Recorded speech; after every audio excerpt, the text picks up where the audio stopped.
It was pouring when I pulled into my parents' driveway. Their house looked like a castle, massive stone pillars, spotlit landscaping, glowing like a magazine spread. I was soaked, jacket clinging to me like wet newspaper, shoes squishing with every step. Didn't matter. I was running on fumes after 36 hours straight at the hospital. Inside, I barely made it 2 steps before the music and champagne chatter hit me. Everyone was dressed in pastels and polished leather, teeth too white, laughs too loud. A giant gold banner read, "Congrats Ryan and Sarah." My mom saw me first. Her smile vanished like someone killed the lights behind her eyes. "Oh," she said, already stepping in front of the nearest guests like she was shielding them. "You didn't call." Before I could answer, my dad came up behind her, arm landing heavy on my back like a bouncer. "Let's talk in the study." He was already steering me down the hallway before I could say a word. The moment we got behind the double doors, I dropped into the leather chair like I might fall through the floor. I leaned forward, elbows on knees. "It's Lily," I said. "She collapsed. Heart failure. She needs surgery within 48 hours or—" My throat locked. I swallowed hard. "She won't make it." My dad just stood there, arms crossed. "Insurance?" "I lost it when the business folded," I said. "I'm still catching up." "Please, I wouldn't come here if it wasn't life or death." He looked over his shoulder toward the door, like the party was calling his name. "We've already spent $160,000 on Ryan's wedding," he said flatly. "The venue, the catering, everything. It's non-refundable." I blinked. "You're telling me you can't help your granddaughter because of shrimp towers and champagne fountains?" "We've made commitments," my mom said quietly from the doorway, arms folded across her silver dress. "It's not that we don't care." "It's exactly that," I snapped. "You don't care." Quick note, before listening, share which city or country you're watching from. My dad moved to the liquor cart, poured 2 fingers of scotch. "You should have planned better. Maybe Aaron's family can step in." I stood up, heart racing. "I didn't come here for a lecture. I came here because my little girl is dying and I thought maybe, just maybe, you'd act like family for once." My mom looked away. My dad sipped his drink. I turned and left the study without another word. I'd barely stepped out of the study when Ryan blocked the hallway like he owned it. Same smug grin he'd worn since he was 12, hands stuffed in his designer slacks. "Wow," he said, voice low but dripping with mock shock. "You couldn't even wait until after the toast? You always have to make a scene." His fiancée stood just behind him, Sarah, all pale skin and stiff posture, clutching her clutch bag like a lifeline. She didn't say a word, but her eyes flicked from me to Ryan, nervous. I pushed past him, but he slid sideways, blocking me again. "You're dramatic, you know that? Always blaming somebody else for your screw-ups. Get out of my way, Ryan." My voice cracked, but my hands stayed steady. He smirked. "Maybe if you learned how to manage money." "Shut up." My chest burned. "My kid is dying." That stopped him for a second. Not long enough. "You think guilt-tripping us will fix your mistakes?" I dropped my bag and sank to my knees right there on their polished hardwood. Rainwater dripping off my hair, my palms pressed together like I was begging at church. I swore I'd never do this again, not in this house, but here I was. "Please," I said, staring up at my parents over Ryan's shoulder. "Please help me save her." My mom was near the dining room archway, arms wrapped around herself like she was cold. My dad stood behind her, scotch still in hand. Ryan laughed once, sharp. "Pathetic?" I snapped my head toward him. "Shut your mouth," Sarah whispered. "Ryan," but he didn't even turn to her. I felt something inside me harden. I reached to my wrist and unlatched the gold bracelet, the one Mom gave me at 18, the one she'd called a piece of our history, and told me to pass down someday. It was heavy in my palm. I stood, walked straight to her, and pressed it into her hand. "Here, keep it. You'll know what to do with it." My voice shook, but my eyes didn't leave hers. She flinched like the metal burned. "What are you doing?" "I'll figure it out without you," I said. "You'll still have your perfect wedding." I grabbed my bag off the floor and turned for the door. My shoes left dark streaks on the marble tile. Behind me, Ryan muttered something I couldn't catch. Then, clear as a bell from the living room, a woman's voice whispered, "That's the troubled one." Another voice followed. "She always brings drama." I didn't stop. My hand was already on the front door handle. I yanked it open, cold rain slamming into my face, and I walked out. I slammed the door behind me and didn't stop walking until I reached the car. My fingers were shaking so bad, I dropped the keys twice before finally getting the engine started. By the time I got home, the sky was just starting to lighten, and Erin was still awake, hair a mess, sweatshirt pulled over her knees, sitting at the kitchen table like she hadn't moved all night. She stood up fast. "Did they help?" I didn't even have to answer. She already knew. I collapsed into the chair across from her and opened my laptop. "All right," I muttered. "Let's try everybody." We spent the whole day calling. Banks, old friends, clients, credit unions. Erin's high school friend in Arizona, whose husband worked in finance. Every single one gave us some version of no. Some were polite, some weren't. I called 3 lenders who specialized in high-risk personal loans. All of them laughed when they saw my credit. By 8 p.m., my voice was shot. I was ready to punch a hole through the wall when Erin came in holding something. A check. I looked at it. $7,500. "What the hell is this?" I asked. "I sold the bike," she said. I froze. "The Indian?" She nodded. "Her dad's old motorcycle. He used to ride her to school on it. After he died, she swore she'd never let it go." I stood up. "No, we'll figure something else out." "It's done," she said. "Don't make it harder." I wanted to argue, but I couldn't. I just grabbed her hand and kissed her knuckles. We kept pushing. I cashed out my 401k, what was left of it. Penalty hit hard, but it didn't matter. Erin took out a small loan in her name. I took one under mine. We added it up, still 21,000 short. That night, we barely slept. I laid there with Erin's head on my chest, staring at the ceiling, listening to Lily's breathing through the monitor. At 6 a.m., someone knocked. I opened the door in pajama pants and a hoodie. Dave and Marie stood there, both holding travel mugs. Dave had his old flannel on. Marie was in boots and a raincoat. She handed me a plain envelope. "What is this?" I asked. Marie gave me a soft smile. "We sold the cabin." I blinked. "No, you didn't." "We did," Dave said.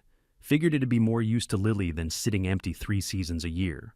I opened the envelope with numb fingers. $34,000 in a cashier's check. "I can't take this," I said, voice cracking. Marie stepped forward, eyes locked on mine. "We don't do fancy," she said. I broke, couldn't help it. Just stood there in the doorway, crying like a damn child, while Dave put his hand on my shoulder and Erin came running from the hallway, barefoot and wide-eyed. We hugged right there in the doorway, all 4 of us. No words, just shaking arms and quiet tears. We had enough. We checked Lily in just after sunrise. No one talked much. Erin sat next to me in the back seat, holding Lily's hand like it was made of glass. Dave drove. Marie had a hand on Erin's shoulder the whole ride. At the front desk, I handed over the envelope with the cashier's check and printed breakdown. The hospital administrator took one glance at it and gave a tight nod. "You're good," she said. They rolled Lily away. That's when the real wait started. The pediatric cardiac waiting room had these awful fluorescent lights and chairs that looked soft but felt like concrete. We took over the far corner. Erin curled into herself, hood up. I kept staring at the hallway they'd taken Lily through. Marie pulled out a Tupperware container, soup, homemade. She handed Erin a spoon and didn't say a word. Just placed it in her lap like she already knew that was the only thing that might go down. Dave poured coffee from a scratched-up thermos he must have had since the 90s. He passed me a cup and sat down across from me, knees spread, arms resting heavy on his thighs. He didn't look at me, didn't need to. He just sat there, solid as a brick wall. Hours passed, 9, 10, 12. We took turns pacing, crying, praying, whatever got us through the next minute. Around hour 15, the surgeon finally walked in. We all stood up at once. My knees almost gave. "She made it," he said, pulling off his cap. It was close, real close. But she's a fighter. I felt Erin's hand clutch my arm so hard I thought it might bruise. Marie started sobbing quietly. Dave exhaled loud, like he'd been holding his breath for 15 hours straight. "She's stable," the surgeon added. "We'll keep her in ICU for the next 48 hours. You'll get to see her soon." He left, and we just stood there. No one said anything. We didn't need to. A few days later, back home, I was sitting at the kitchen table when my phone buzzed. Ryan, Mom wants to know if she's okay. Also, stop causing drama. I stared at the screen for maybe 3 seconds. Then I deleted the message. I didn't answer Ryan's text. Didn't mention it to Aaron either. We had more important things to do. Lily came home 4 days after surgery. She was pale, hooked to machines, and couldn't walk 10 steps without falling asleep. But she was alive. That was enough. Aaron kept the house running. Marie took the night shifts, sleeping on the floor next to Lily's bed with a flashlight and a stack of crosswords. Dave handled everything else: groceries, meds, fixing the busted railing on the porch. I got to work. Pulled out my old drafting gear, dusted off the laptop, and started applying for remote gigs. A lot of small stuff: kitchen remodels, retail floor plans, a custom deck for a guy in Vermont who paid in $2 Venmo installments. Then I saw the listing: regional hotel chain, 10 properties, full redesign, estimated budget, $1.8 million. I stared at the screen for 10 minutes before clicking apply. 2 days later, I got the call. Pitch meeting in person, Friday at 10. The company's office was downtown, clean glass building with a valet and espresso bar in the damn lobby. I walked in carrying a plastic portfolio, fabric swatches, and a tube of hand-drawn renderings rolled up with a rubber band. There were 3 other firms in the waiting area. One had a slideshow looping on a 4K screen. Another had 3 reps in matching suits. I had a laptop that took 5 minutes to boot and a folding table I used as a desk back home. A guy named Paul met me in the hallway and walked me to the boardroom. 6 people sat around the table, all suits, all watching me like I was lost. I didn't apologize for how I looked, didn't make excuses. I spread out my sketches, laid down the fabric samples, and walked them through it room by room. They didn't say much. A couple nods. One guy checked his watch. And then I stopped. Took a breath. You know, my wife's parents sold their lake cabin so we could pay for our daughter's heart surgery, I said. The room got real still. They didn't have money. They had love, and that cabin was the most valuable thing they owned. They gave it up for us. I looked around the table. That's the kind of place I design. Not trendy, not Instagrammable, places that remember people's silence. I stood there for what felt like a full minute. No one clapped. No one said anything. Paul finally nodded once. Okay, thank you. I packed up my stuff without a word and left. Outside, I sat in my car and stared at the steering wheel, heart pounding like I just ran a race. I thought I blew it, but I didn't regret a damn word. 3 days later, I was eating cold eggs at the kitchen counter when the email came in. Subject: Project Award Notification. I clicked it open with one hand, still chewing. We're pleased to inform you. I stopped reading. My heart slammed against my ribs. I stood up fast. Aaron! She came running from the hallway, hair still wet, towel over her shoulder. What? What happened? I held up the screen. I got it. The whole thing. Full contract.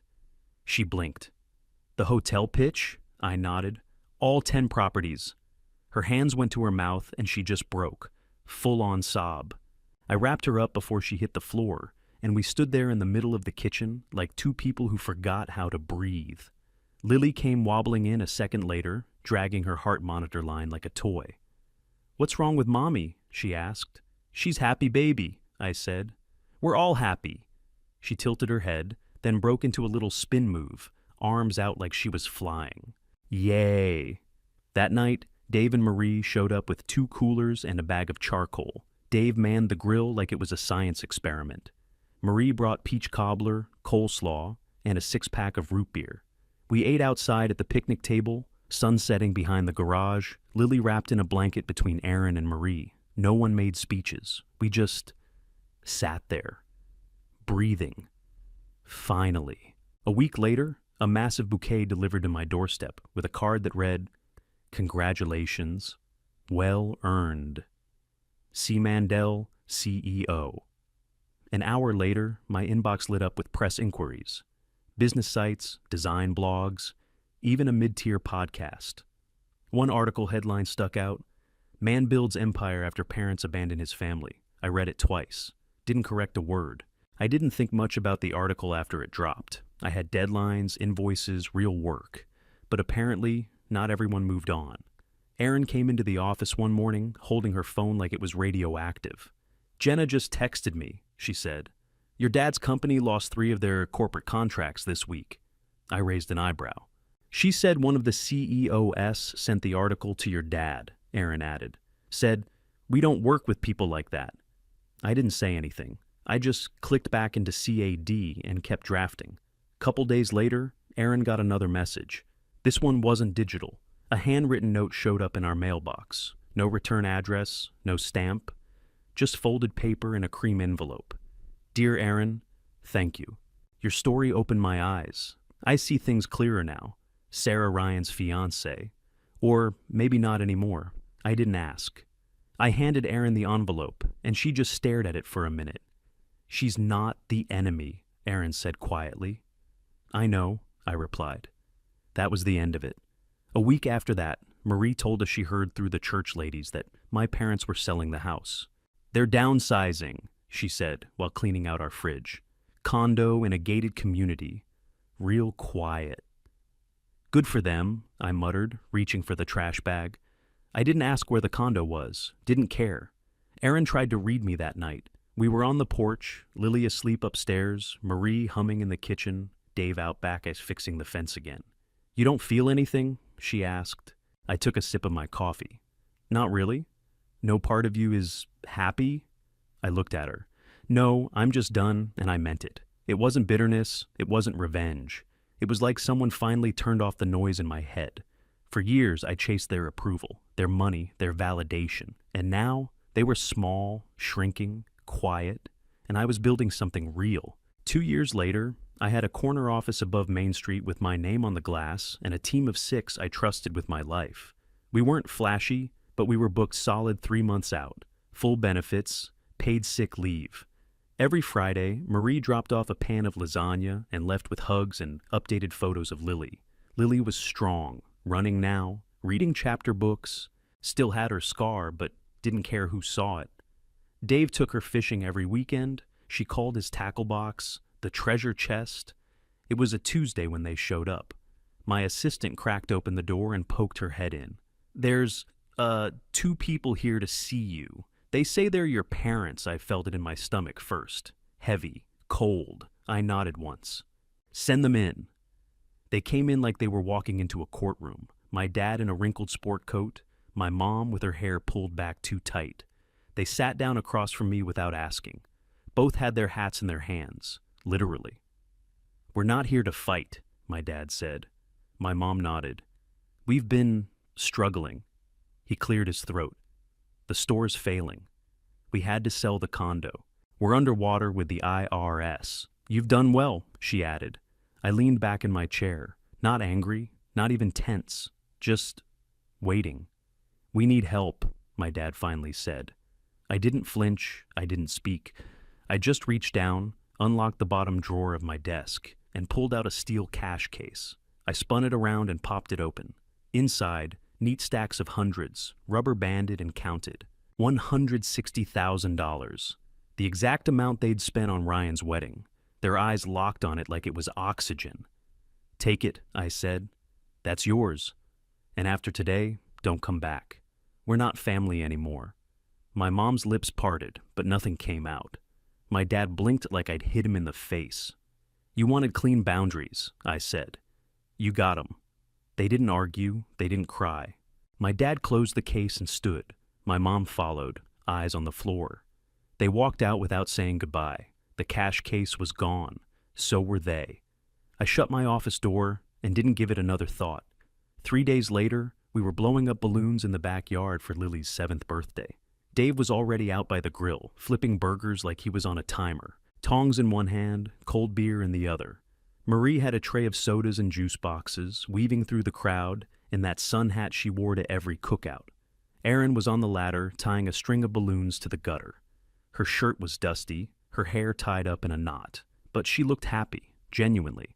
People started pouring in around noon, neighbors, co-workers, even a few clients. One of them brought his wife and 3 kids. Another came with a tray of cookies and said, "Heard a lot about you." I watched Lily dart from person to person, showing off her party dress and the glitter stars on her face. Her laugh cut through the music and chatter like sunshine. Around 2, she came up to me with something behind her back.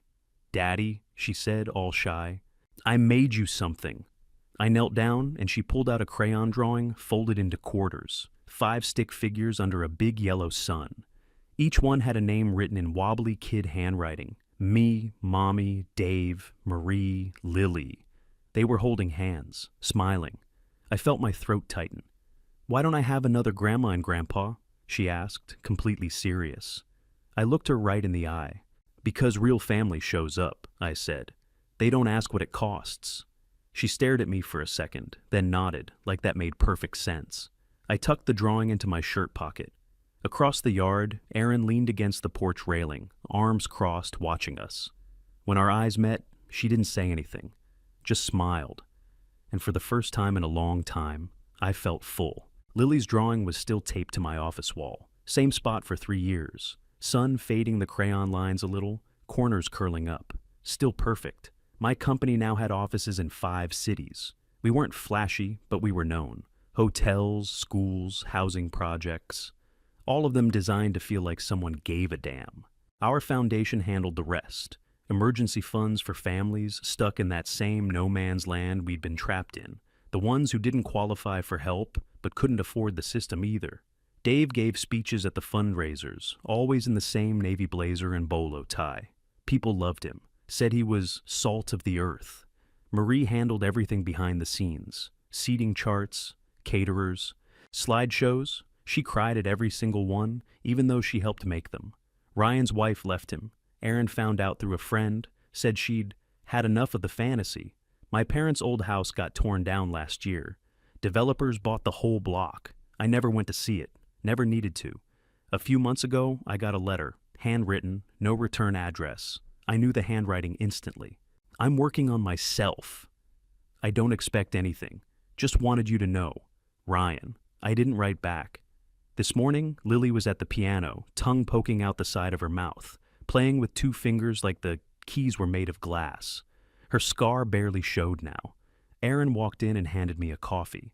She glanced over at Lily and smiled. "She's gonna be all right," she said. I nodded. "Yeah, she is." My assistant knocked and leaned in. "CNN wants an interview. Big segment. They want to feature the foundation." I looked at her, then at Lily, then back at the drawing taped to the wall. "Not today," I said. She nodded and closed the door. I leaned back in my chair, hands behind my head.